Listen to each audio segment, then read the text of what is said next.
Yeah, my name is Fionnuala Brennan. I'm Irish and I've been living here for over 40 years. So many people ask me questions, why did you leave? We were both in education, my husband and I, and we had two tiny little children. And we said to ourselves, we do not want to do this until we're 65 years of age and getting a pension. And so we decided to leave and go and live simply. Originally it was going to be on an island off the coast of Ireland until we remembered that the weather is kind of cold a lot of the time and things are not so easy. And we had seen and read and been in Greece before. We said, why don't we go to a Greek island? And so we set off in September 1977. We had this idea of what we wanted. We were looking for villages near the sea and that would have, fresh water and vegetables and, maybe a doctor or something like that.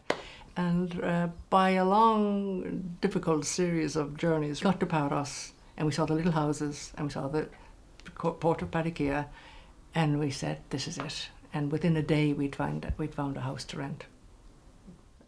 The light is, I think that's one of the things that people really appreciate. The light at dawn, the light at sunset over, we can see it over the mountains here. The clarity of the light, especially before it gets really, really hot, is just magic. It's like a jewel. It's like glistening. It's just fantastic. It's really strange. A lot of people say that the Irish and the Greeks are very similar. And in many ways we are, because our attitude towards time is different from the Northern Europeans and from the Americans. Our attitude towards time is much more flexible. We lived just like the Greeks. We lived without running water, without electricity, without modern comforts, and so that suited us fine. It was a serendipity, really. This is the story of why we came, how we came, and why we stayed on this island. And so many people asked me about it. I said, I'll just write it.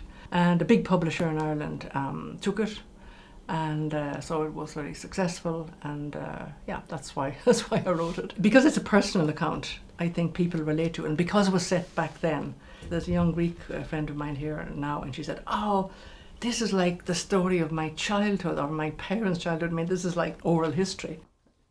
Greece has been very much the seedbed of much of the inspiration.